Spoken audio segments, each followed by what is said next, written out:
ನಮಸ್ಕಾರ. ಇವತ್ತಿನ ನಮ್ಮ ಚರ್ಚೆ ಆ, ಶಿವಗಂಗೆ ಬೆಟ್ಟದ ಬಗ್ಗೆ. ಹೌದು, ಇದನ್ನ ದಕ್ಷಿಣ ಕಾಶಿ ಅಂತನೂ ಕರೀತಾರೆ ಅಲ್ವಾ? ಹೌದು, ದಕ್ಷಿಣದ ಕಾಶಿ ಅಂತ. ನಮ್ಮ ಹತ್ರ ಇರೋ ಮಾಹಿತಿ ಪ್ರಕಾರ ಇದು ಬರೀ ಒಂದು ಬೆಟ್ಟ ಅಷ್ಟೇ ಅಲ್ಲ. ಇದರಲ್ಲಿ ಭೂವಿಜ್ಞಾನ, ಆಮೇಲೆ ದಂತಕಥೆಗಳು, ಇತಿಹಾಸ ಎಲ್ಲವೂ ಸೇರ್ಕೊಂಡಿದೆ. ನಿಜ. ನಮ್ಮ ಉದ್ದೇಶ ಬರೀ ಅಲ್ಲಿ ಏನೇನಿದೆ ಅಂತ ಲಿಸ್ಟ್ ಮಾಡೋದಲ್ಲ.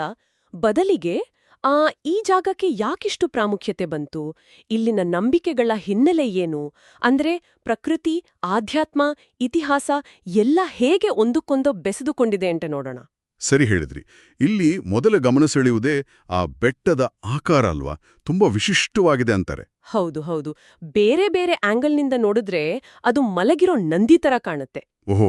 ಒಂದು ಕಡೆಯಿಂದ ನೋಡಿದ್ರೆ ಶಿವಲಿಂಗದ ತರ, ಇನ್ನೊಂದು ಕಡೆಯಿಂದ ಗೂಳಿ ಅಂದ್ರೆ ನಂದಿಯ ಮುಖದ ತರ ಕಾಣುತ್ತೆ. ಇದು ನಿಜಕ್ಕೂ ನಿಸರ್ಗದ ಒಂದು ವಿಶೇಷವಾದ ರಚನೆ. ಅದು ಆಧ್ಯಾತ್ಮಿಕ ಭಾವನೆಗಳನ್ನ ಇನ್ನಷ್ಟು ಗಟ್ಟಿ ಮಾಡುತ್ತೆ ಅಲ್ವಾ? ಖಂಡಿತ. ಈ ನೈಸರ್ಗಿಕ ಆಕಾರವೇ ಅಲ್ಲಿನ ದೈವಿಕತೆಗೆ ಒಂದ್ ರೀತಿ ಅಡಿಪಾಯ ಹಾಕಿದೆ ಅನ್ಬೋದು. ಸರಿ. ಇನ್ನೊಂದು ಆಶ್ಚರ್ಯ ಅಂದ್ರೆ ಪಾತಾಳಗಂಗಾ, ಗವಿಗಂಗಾಧರೇಶ್ವರ ದೇವಸ್ಥಾನದ ಹತ್ರ ಇದೆ ಅಲ್ವಾ ಇದು? ಹೌದು, ಆ ನೀರಿನ ಬುಗ್ಗೆ ಇದೆಯಲ್ಲ, ಅದ್ರ ಮೂಲ ಎಲ್ಲಿಂದ ಅಂತ ಯಾರಿಗೂ ಸರಿಯಾಗಿ ಗೊತ್ತಿಲ್ಲ. ಹಾಗಂತ ಬೇಸಿಗೆಯಲ್ಲೂ ಅದು ಬತ್ತೋದೇ ಇಲ್ಲ ಅಂತಾರಲ್ಲ, ಅದು ಹೇಗ್ ಸಾಧ್ಯ? ಅದರ ಮೂಲ ನಿಜಕ್ಕೂ ಇನ್ನೂ ನಿಗೂಢವಾಗಿಯೇ ಇದೆ. ಆ ನೀರು ಯಾವಾಗ್ಲೂ ಬರ್ತಾನೇ ಇರೋದ್ರಿಂದನೇ ಸ್ಥಳೀಯರು ಅದನ್ನ ಪವಿತ್ರ ಗಂಗೆಗೆ ಹೋಲಿಸ್ತಾರೆ. ಓ. ಅಷ್ಟೇ ಅಲ್ಲ, ಇನ್ನೊಂದು ನಂಬಿಕೆ ಇದೆ, ಕೇಳಿದಿರಾ? ದೇವಸ್ಥಾನದ ಹತ್ರ ಇರೋ ಕಲ್ಲಿನ ನಂದಿ ವಿಗ್ರಹದ ಬಾಲ ಇದೆಯಲ್ಲ, ಹಾ. ಅದು ವರ್ಷ ಸ್ವಲ್ಪ ಸ್ವಲ್ಪ ಬೆಳೀತಿದೆ ಅಂತ ಒಂದು ನಂಬಿಕೆ. ಹೌದಾ? ಆದ್ರೆ ಅದಕ್ಕೆ ಸೈಂಟಿಫಿಕ್ ಪ್ರೂಫ್ ಏನಾದ್ರೂ ಇದೆಯಾ? ಸದ್ಯಕ್ಕೆ ವೈಜ್ಞಾನಿಕವಾಗಿ ಏನೂ ದೃಢಪಟ್ಟಿಲ್ಲ, ಆದ್ರೂ ಜನರ ನಂಬಿಕೆ ಮಾತ್ರ ತುಂಬಾ ಸ್ಟ್ರಾಂಗ್ ಆಗಿದೆ. ವಿಜ್ಞಾನದ ಆಧಾರ ಇಲ್ಲ ಅಂದ್ರೂ ಈ ನಂಬಿಕೆಗಳು ಯಾಕಿಷ್ಟು ಗಟ್ಟಿಯಾಗಿವೆ ಅನ್ನೋದೇ ಒಂದು ಕುತೂಹಲಕಾರಿ ವಿಷಯ. ಬಹುಶಃ ಅಲ್ಲಿ ಕೇಳೋ ವಿಚಿತ್ರ ಪ್ರತಿಧ್ವನಿಗಳು ಇದಕ್ಕೆ ಕಾರಣ ಇರಬಹುದೇನೋ? ಇರಬಹುದು. ಅದನ್ನ ಸೌಂಡ್ ಇಲ್ಯೂಷನ್ಸ್ ಅಂತಾರಲ್ಲ, ಹಾಗೆ. ಹೌದು. ಸರಿ, ಈಗ ಈ ಭೌಗೋಳಿಕ ವಿಸ್ಮಯಗಳಿಂದ ಪೌರಾಣಿಕ ಕಥೆಗಳಿಗೆ ಬರೋಣ. ಬೆಟ್ಟದ ತುದಿಯಲ್ಲಿ ಗಂಗಾಧರೇಶ್ವರ ದೇವಸ್ಥಾನ ಇದೆಯಲ್ಲ, ಅದು ಸ್ವಯಂಭೂ ಅಂತ ಫೇಮಸ್. ಹೌದು, ಅಂದ್ರೆ ತಾನಾಗೇನೆ ಮೂಡಿದ್ದು ಅಂತ ಅರ್ಥ. ಅಲ್ಲಿ ಇನ್ನೊಂದು ಹೇಳ್ತಾರಲ್ಲ, ಶುದ್ಧ ಮನಸ್ಸಿರೋರ್ಗೆ ಮಾತ್ರ ಗರ್ಭಗುಡಿ ದರ್ಶನ ಆಗೋದು ಅಂತ. ಹೌದು, ಆ ನಂಬಿಕೆಯೂ ಚಾಲ್ತಿಯಲ್ಲಿದೆ. ಕೆಲವರಲ್ಲಿಗ್ ಹೋದಾಗ ಒಂಥರ ವಿಶೇಷವಾದ ಆಧ್ಯಾತ್ಮಿಕ ಅನುಭವ ಆಯ್ತು ಅಂತನೂ ಹೇಳ್ತಾರೆ. ಓ, ಇಂಟ್ರೆಸ್ಟಿಂಗ್. ಇನ್ನೊಂದು ಬಹಳ ಥ್ರಿಲ್ಲಿಂಗ್ ಕಥೆ ಅಂದ್ರೆ ಆ ಸುರಂಗ ಮಾರ್ಗದ ಕಥೆ. ಹೌದು, ಶಿವಗಂಗೆಯಿಂದ ಬೆಂಗಳೂರಿನ ಗವಿಗಂಗಾಧರೇಶ್ವರ ದೇವಸ್ಥಾನಕ್ಕೆ ಸುಮಾರು 60 ಕಿಲೋಮೀಟರ್ ಅಲ್ವಾ? ಹೌದು, ಅಷ್ಟು ದೂರ ಒಂದು ಸೀಕ್ರೆಟ್ ಟನಲ್ ಇದೆ ಅಂತ ಒಂದು ದಂತಕಥೆ ಇದೆ.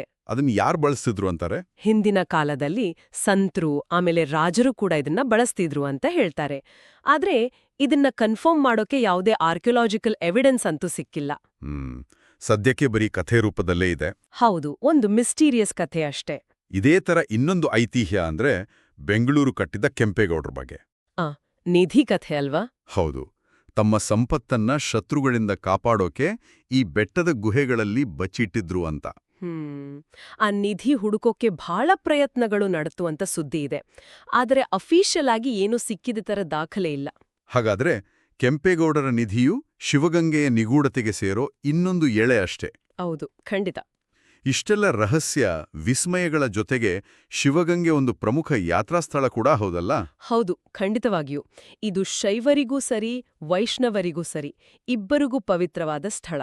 ಓ, ಎರಡೂ ಪಂಥದವರಿಗೂನಾ? ಹೌದು. ಗಂಗಾಧರೇಶ್ವರ, ಹೊನ್ನಮ್ಮಾದೇವಿ ದೇವಸ್ಥಾನಗಳು ಮೇಲಿದ್ರೆ, ಬೆಟ್ಟದ ಕೆಳಗೆ ವಿಷ್ಣು ದೇವಸ್ಥಾನಗಳು ಇವೆ. ವಿಶೇಷವಾಗಿ ಶಿವರಾತ್ರಿ ಆಮೇಲೆ ಕಾರ್ತಿಕ ದೀಪೋತ್ಸವದ ಟೈಮಲ್ಲಿ ಜನ ಜಾಸ್ತಿ ಬರ್ತಾರಲ್ವಾ? ಹೌದು, ಭಕ್ತರು ತುಂಬಾನೇ ಬರ್ತಾರೆ. ಅದಕ್ಕೇನೆ ಇದನ್ನ ದಕ್ಷಿಣ ಕಾಶಿ ಅಂತ ಕರೆಯೋದು ಅಲ್ವಾ? ಕಾಶಿಯಷ್ಟೇ ಪವಿತ್ರ ಅಂತ ಭಾವಿಸಿ. ಕರೆಕ್ಟ್. ಆ ಹೆಸರೇ ಅದರ ಧಾರ್ಮಿಕ ಮಹತ್ವವನ್ನ ಸಾರುತ್ತೆ. ಹಾಗಾದ್ರೆ ಒಟ್ಟಾರೆಯಾಗಿ ಹೇಳೋದಾದ್ರೆ ಶಿವಗಂಗೆ ಅಂದ್ರೆ ಬರೀ ಒಂದು ಬೆಟ್ಟ ಅಲ್ಲ, ಆ ನಂದಿಯ ಆಕಾರದ ವಿಶಿಷ್ಟ ಭೂರಚನೆ ಇರ್ಬೋದು, ಆ ಭತ್ತದ ಪವಿತ್ರ ಬುಗ್ಗೆ ಪಾತಾಳಗಂಗೆ, ಹೌದು, ಸ್ವಯಂಭೂ ದೇವಾಲಯ, ಜೊತೆಗೆ ಆ ಸುರಂಗ ಮಾರ್ಗ, ಗುಪ್ತ ನಿಧಿಯಂಥ ನಿಗೂಢ ದಂತಕಥೆಗಳು ಎಲ್ಲವನ್ನೂ ಒಳಗೊಂಡಿರೋ ಒಂದು ಯುನೀಕ್ ಜಾಗ. ನಿಜ. ಇಲ್ಲಿ ಪ್ರಕೃತಿಯ ಅದ್ಭುತಗಳು, ಜನರ ಆಳವಾದ ನಂಬಿಕೆಗಳು ಮತ್ತೆ ಇನ್ನೂ ಉತ್ತರ ಸಿಗದ ಐತಿಹಾಸಿಕ ರಹಸ್ಯಗಳು ಎಲ್ಲವೂ ಒಟ್ಟಿಗೆ ಸೇರ್ಕೊಂಡಿವೆ. ಈ ಚರ್ಚೆ ನಿಜಕ್ಕೂ ಬಹಳ ಕುತೂಹಲ ಮೂಡಿಸ್ತು. ಕೊನೆಯದಾಗಿ ಕೇಳುಗರಿಗೆ ಒಂದು ಯೋಚನೆ ಬಿಟ್ಟೋಗೋಣ. ಒಂದು ವೇಳೆ ಆ ಗುಪ್ತ ಸುರಂಗ ನಿಜವಾಗ್ಲೂ ಇದ್ದಿದ್ರೆ, ಅಥವಾ ಕೆಂಪೇಗೌಡರ ನಿಧಿಯ ಬಗ್ಗೆ ಏನಾದರೂ ಸಾಕ್ಷಿ ಸಿಕ್ಕಿದ್ರೆ, ಅದು ನಮ್ಮ ನಾಡಿನ ಇತಿಹಾಸದ ಬಗ್ಗೆ, ಆಗಿನ ಕಾಲದ ಜನರ ಜೀವನ, ಅವರ ತಂತ್ರಜ್ಞಾನದ ಬಗ್ಗೆ ಏನೆಲ್ಲ ಹೊಸ ವಿಷಯಗಳನ್ನ ತಿಳಿಸ್ಕೊಡ್ಬೋದು ಅಲ್ವಾ?